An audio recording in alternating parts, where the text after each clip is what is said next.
তখন থেকে মহারাজ কি লিখছেন খাতায়?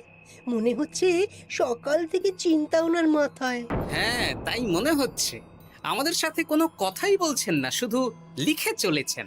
একজন মানুষ মনোযোগ দিয়ে কাজ করছেন আর তোমরা ক্রমাগত বকে চলেছো। না, আসলে মহারাজ কি কারণে চিন্তিত সেটা জানতে না পারলে আমাদেরও চিন্তা হয় বই কি। হুম অর্থ বুঝলে, অর্থ। রাজকোষের অবস্থা খুবই খারাপ, আর সামনেই তো শিবরাত্রি পুজো। কিভাবে যে কি হবে কিছুই বুঝতে পারছি না। মহারাজ, এরকম হলে এবারে কিভাবে পুজো হবে?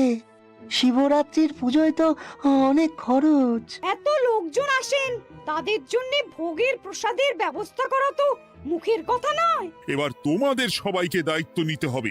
আমরা সবাই। কি দায়িত্ব মহারাজ? আমি গতকাল তোমাদের রানীমার সাথে এই ব্যাপারে কথা বলেছি। রানীমা কি বললেন মহারাজ? দেখো, তোমরা সব সভাসদেরা যদি মুক্ত হস্তে দান করো, আর রাজকোষ থেকেও যতটা সম্ভব অর্থ সাহায্য দিয়ে এবারে পুজো এবং ভোগের আয়োজন তাহলে সুসম্পন্ন করা যাবে। দানের চেয়ে বড় পুণ্যকর্ম আর কি আছে? যে সভাসদ সবচেয়ে বেশি দান করবে তাকে পরে কিছু অর্থ সাম্মানিক হিসেবে দেওয়া হবে। আচ্ছা মহারাজ। তাহলে আজ রাজসভার আলোচনা এইটুকুই রইল, বাকি কথা পরে হবে। বলি গিন্নি, আমি খুব সমস্যার মধ্যে আছি বুঝলে। হ্যাঁ, তোমার তো অর্থের টান ধরলেই আমার কথা মনে পড়ে গো। কি করে বুঝলে? বাবা, বুঝবো না? এতদিন ধরে তোমার সাথে সংসার করছি, তাও বুঝবো না? আমি কি আজকাল আর তোমার কাছে চাই বলো? আমার মা আমার নাম রেখেছিল পার্বতী, আর বলেছিল দেখিস তুই ভগবান শিবের মতন বর পাবি। তোমাকে পেয়েছি, কিন্তু সাথে পেয়েছি অভাব। হ্যাঁ, সে যতই অভাব হোক, মন্ত্রী মশাইয়ের মতো স্বভাব তো নষ্ট করিনি গিন্নি। সেই জন্যেই তো তোমার সংসারে পড়ে আছি গো, নইলে কবে এই চাল চুলোহীন সংসার ছেড়ে চলে যেতুম। হ্যাঁ, বলছি শোনো না, ওই কিছু মোহরের খুব দরকার। এবার মন্দিরে শিবরাত্রির পুজো হবে, কিন্তু মহারাজ তেমন খরচ করতে পারবেন না। তাই তাই কি? তাই আমাদের সব সভাসদদের বলেছেন দান করবার জন্য। এই দেখো, আমার যা গয়নাগাটি ছিল সবই তো বন্ধক রাখা আছে, নইলে বলতাম। আরে বাবা, সে তো জানি, কিন্তু আর কোনো উপায় নেই।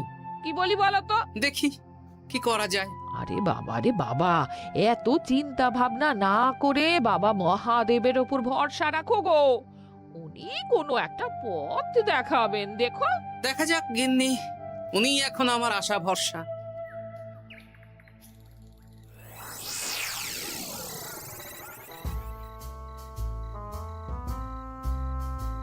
আরে মন্ত্রী মশাই, আপনি তখন থেকে শুধু এদিক ওদিক করছেন কেন বলুন তো? তা কি করব? না, আমরা তো বুঝতে পারছি না আপনার কি হলো। জীবনে অনেক অপমানিত হয়েছি, অনেক মার খেয়েছি, এবার সম্মান চাই। আর কেউ সম্মান না করলেও আমরা কিন্তু আপনাকে বেশ সম্মান করি মন্ত্রী মশাই। তোদের সম্মান আর মহারাজের সম্মানের মধ্যে অনেক পার্থক্য আছে। না, ওই ছোট মুখে বড় কথা বলছি মন্ত্রী মশাই, ক্ষমা করবেন। হ্যাঁ, মহারাজ আপনাকে কেন সম্মান করবেন? সামনে শিবরাত্রি, প্রত্যেক বছরের মতন এবছরেও গ্রামের মন্দিরে রাজবাড়ির তত্ত্বাবধানে পুজো হবে, আর সেই পুজোয় আমাকে দান করতে হবে। তা করুন, আপনার কি অর্থের অভাব নাকি? আরে বাবা, সব অর্থ দিয়েই তো তোদের গিন্নিমার গয়না বানিয়ে দিয়েছি, আমার হাতে আর আছে কই? ও, এই সামান্য ব্যাপার। আপনি মাছের তেলে মাছ ভাজুন। হ্যাঁ, আমিও তো তাই বলতে চাইছি। খোলসা করে বলতো তুই কি বলতে চাইছিস? মানে আমি বলতে চাইছি, আপনি আমাদের দায়িত্ব দিন, আমরা রাজ্যবাসীদের থেকে চাঁদা তুলবো, ভিক্ষে করব। আরো অনেক কায়দা করে অর্থ উপার্জন করে আপনার হাতে দেব, আর সেই অর্থ আপনি নিজের বলে চালিয়ে দেবেন। ব্যাস, তাহলে তো আমার 90% চিন্তাই মাথা থেকে নেমে গেল। ব্যাস, আর কোনো চিন্তা নেই।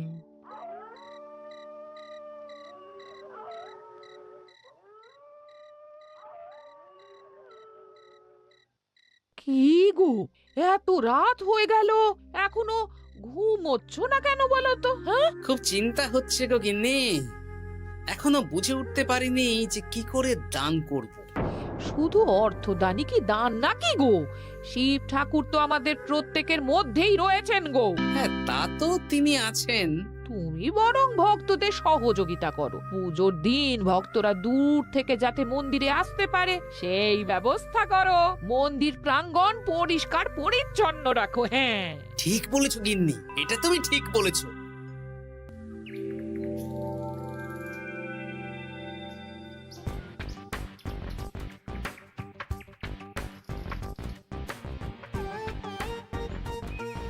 এই যে বাড়িতে কে আছেন?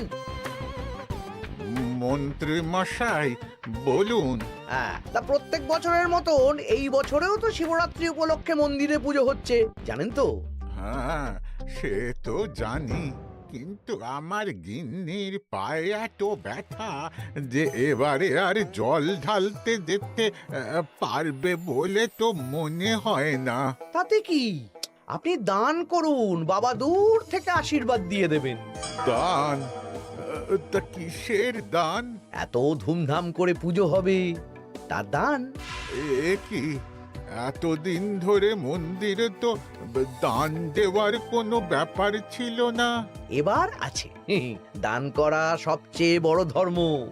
আহ, আমরা বুড়ো বুড়ি খুব অল্প অর্থে সংসার চালাই। আমাদের ছেলে যেটুকু পাঠায় তা দিয়েই চালাই। আমরা আর কি দান করব মন্ত্রী মশাই? দরকার হলে কদিন না খেয়ে থাকবেন, বাবার নামে উপোস করবেন, আর যে দান করবে না আমি তাকে এই রাজ্যে থাকতে দেব না। ওরে বাবা রে, দিচ্ছি দিচ্ছি দিচ্ছি। আর শুনুন, এই দানের ব্যাপারটা যেন পাঁচ কান না হয়, নইলে কিন্তু। ওরে বাবা, না না না, ঠিক আছে ঠিক আছে। আজকে সারাদিনে ভালোই রোজগার হয়েছে, কি বলিস বটা? হ্যাঁ, কালকে আবার সারাদিন চাঁদা তোলা হবে। চাঁদা নয়, বল চাঁদার নামে দান তুলছি। হ্যাঁ, আর যা ভয় দেখাচ্ছি, কেউ ভয় মুখ খুলবে না। সেই তো যাই, এরকম চলতে থাকলেই আমাকে সেরার সেরা দানি হওয়া থেকে কেউ আটকাতে পারবে না। এই তুমি এই ভর দুপুরে বস্তা কাঁধে নিয়ে কোথায় যাচ্ছ গো? একটু জঙ্গলের দিকে যাচ্ছে গিন্নি, শুকনো কাঠ নিয়ে আসি। পুজোর দিন তো ভোগের রান্না করতে জ্বালানি লাগবে, দেখি শুকনো কাঠ নিয়ে রাজবাড়িতে দিয়ে আসবো। বেশ বেশ বেশ, যাও। হে দেবাদিদেব মহাদেব, তুমি একটু দেখো বাবা।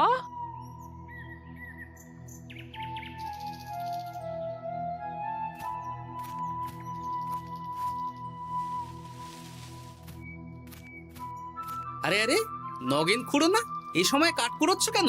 কি আর করব গোপাল, কাঠ কুড়িয়ে নিয়ে যাচ্ছি, এবার এগুলো হাটে বেচবো। সে কি গো, তোমার ছেলে তো শহরে চাকরি করে বলেছিলে, এ মাসে সে অর্থ পাঠায়নি? সে তো পাঠিয়েছিল বাবা, কিন্তু আর ভাগ্যের পরিহাস, কি বলবো বলো। কি হয়েছে, কোনো সমস্যা নাকি? না না না, সমস্যার কথা জানানো যাবে না, জানালেই আমাদের বিপদ। আরে কি হলো, চুপ কেন? কি গো খুড়ো, কিছু বলো। কাউকে বলবে না তো বাবা? না না, বলো না, আমি কাউকে বলবো না, আমাকে বিশ্বাস করতে পারো। আসলে আজকে সকালে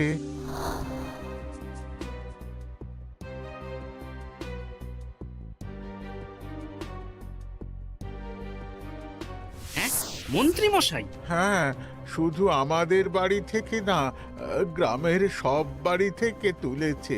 ঠিক আছে খুড়ো, তুমি নিশ্চিন্তে থাকো। আর আমার চিন্তার শেষ নেই।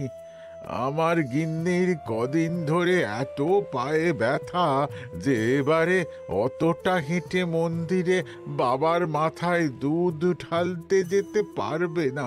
ঠিক আছে, তুমি একদম চিন্তা করো না, আমি দেখছি কি করা যায়।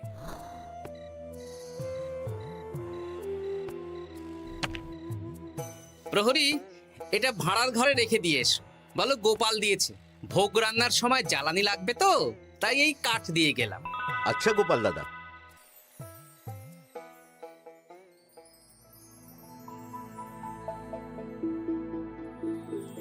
তারপর সবাই কিছু অর্থের যোগান করতে পারলে মহারাজ, আমি 5 মোহর অর্থ সাহায্য করতে চাই।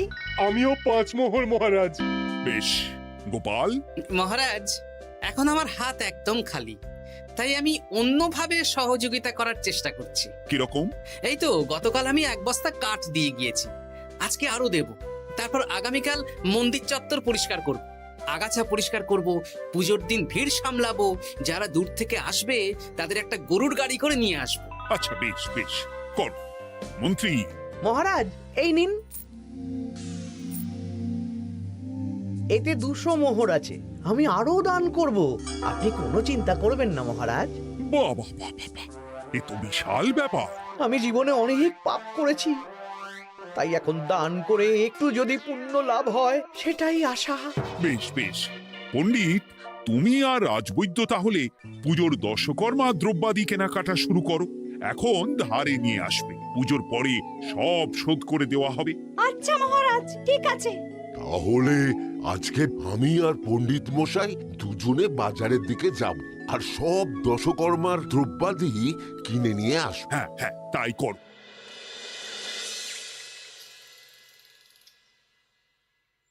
এই ঘটা পুঁটির বাবা একটা কানা করিও চাঁদা দেয়নি। হ্যাঁ, আমার মাথায় একটা বুদ্ধি আছে। কি বুদ্ধি? দেখ, ওদের বাড়ির বাইরে একটা শাড়ি ঝুলছে। শাড়িটা দেখে খুব একটা ওই পুরানো মনে হচ্ছে না। ওটা হাত সাফাই করে বাজারে বেচে যা অর্থ পাবো সেটাই মন্ত্রী মশাইকে দেব, তাই তো? একদম তাই।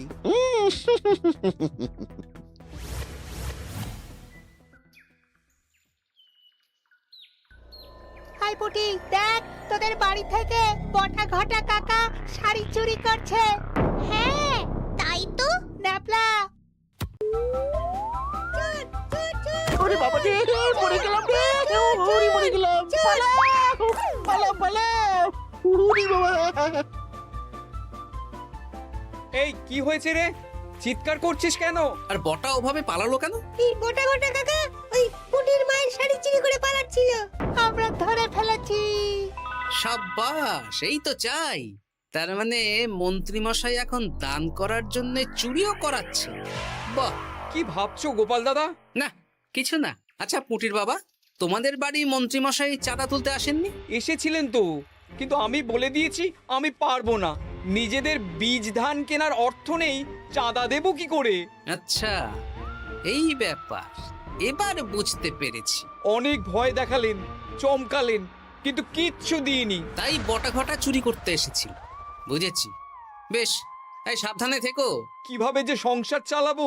শোনো পুটির বাবা, তুমি এক কাজ করো। বলো। জঙ্গলে অনেক ধুত্র গাছ, আকন্দ গাছ আছে। তুমি পুজোর দিন সকাল থেকে মন্দিরের কাছে একটা ফুল মালা বেলপাতার দোকান দাও। এটা ভালো বুদ্ধি দিয়েছো। আমি তো এখন মন্দির প্রাঙ্গণ সাফ সাফাই করতে যাচ্ছি, আমি বরং কাজের ফাঁকে তোমার জন্য একটা ছাউনি দিয়ে মন্দিরের কাছে দোকান বানিয়ে দেব। তাহলে তো খুবই ভালো হয়। এই পুটি, তোরাও আমার সাথে চল, হাতে হাতে সাহায্য করবি। চল চল চল। চলো গোপাল দাদু।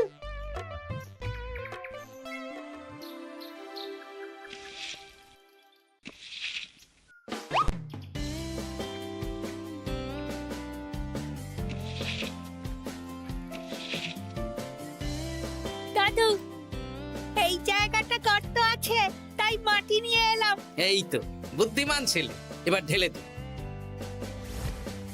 ব্যাস, এখানটা এবার ঠিক হয়ে গেল। দেখি এবার মন্দিরের পিছনের দিকটা একটু পরিষ্কার করে দিই।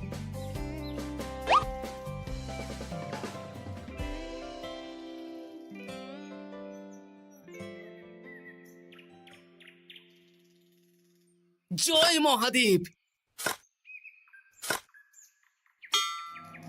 কি কিসের আওয়াজ হলো? হ্যাঁ দাদু, কিরকম একটা টং করে আওয়াজ হলো। দেখি তো। আরে বাবা, এটা ঘোড়া মনে হচ্ছে। হ্যাঁ তাই তো মনে হচ্ছে। জয় মহাদেব। বের করো, বের করো। এই তো।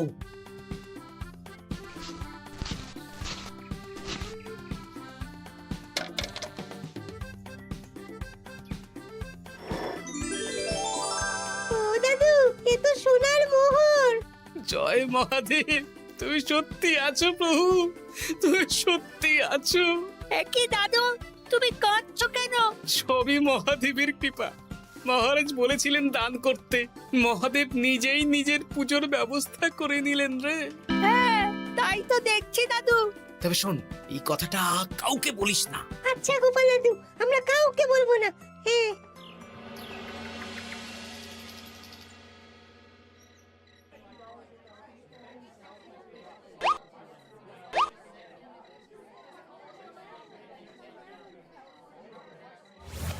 এবার আগামীকাল পুজো।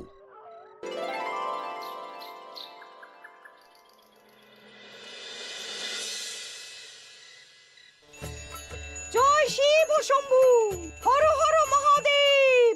হে প্রভু, হে মহাদেব, জগতের কল্যাণ করো ভোলানাথ। জয় শিব শম্ভু। জয় জয় শিব শম্ভু, জয় শিব শম্ভু। বাবা দেখো বাবা, বাহ বাহ বাহ বাহ, এই তো সব ভালোই হচ্ছে। ভালো তো হবেই মহারাজ। আমি যা দান করেছি, পুজো পাঠ এবারে ধুমধাম করে হবে। দান করে অত অহংকার করতে নেই মন্ত্রী। এক হাতে দান করলে আরেক হাতকে জানাতে নেই, বুঝলে? বুঝেছি মহারাজ।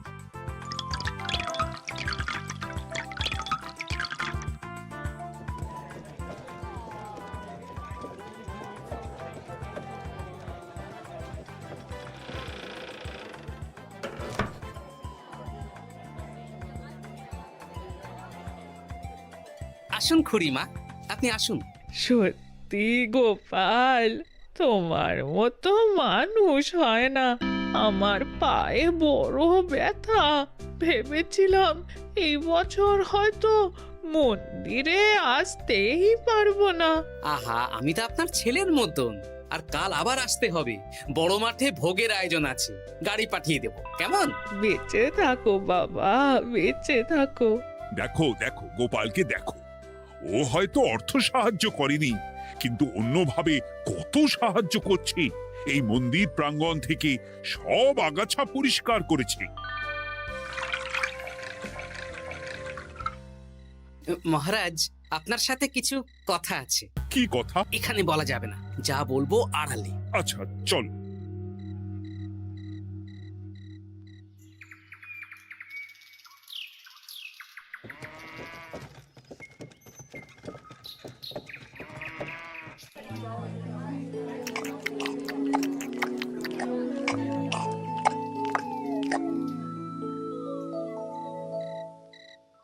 আজ সান্ধ্য সভায় সবাইকে আমি ডাকলাম, তার একটাই কারণ। কি কারণ মহারাজ? কি বলবেন আজ? গতকাল শিবরাত্রির পুজো আর আজ বেলার পুজোর ভোগ গ্রহণ পর্ব বেশ ভালোভাবেই সুসম্পন্ন হলো। এতে আমি খুব খুশি ও শান্তি পেয়েছি। তাই মহারাজ আমাকে সম্মান প্রদান করবেন, তাই তো? আমার মনে হয় আমি সবচেয়ে বেশি দান করেছি। না, তুমি তো কোনো নিঃস্বার্থ দানই করনি। মানে আমি যে কত মোহর দিলাম। ওগুলো তো লোকজনকে ভয় দেখিয়ে দানের নামে চাঁদা তুলে দিয়েছো। সেরেছে, সব জেনে গেছেন। হ্যাঁ, সেই জন্য সম্মান নয়, তোমাকে শাস্তি দেওয়া হবে। ওরে বাবা রে, ভুল হয়ে গেছে, ভুল হয়ে গেছে। ক্ষমা করুন মহারাজ, ক্ষমা করুন। এসব ক্ষমার অযোগ্য ভুল। যাই হোক, মহাদেবের কৃপায় মহাদেবের পুজো হয়েছে। তুমি যে অর্থ লোকজনের কাছ থেকে তুলেছিলে সেটা লোকজনের মধ্যেই বিলিয়ে দেওয়া হবে। তাহলে পুজোয় যা খরচ হলো তার বকেয়া কিভাবে মেটাবেন? সেটার ব্যবস্থা তো স্বয়ং মহাদেব করেছেন মন্ত্রী মশাই। হ্যাঁ, মহাদেব কিভাবে? আমি একদিন বিকেল বেলা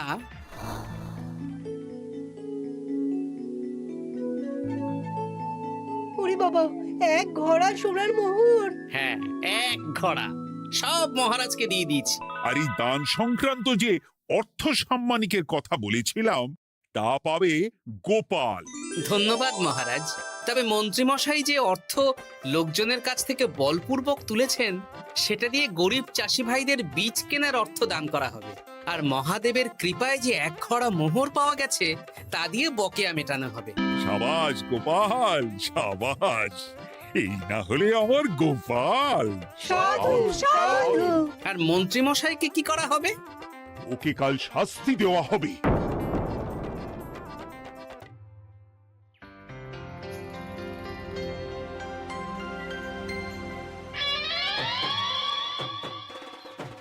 ও মহাদেব, ও শিব ঠাকুর, আমাকে ক্ষমা করে দিন, ক্ষমা করে দিন আমাকে। ওসব না বলে একবার কান ধরে উঠবস করুন আর একবার করে বলুন জয় মহাদেবের জয়। জয় মহাদেবের জয়, জয় মহাদেবের জয়, জয় মহাদেবের জয়। সবই মহাদেবের দান।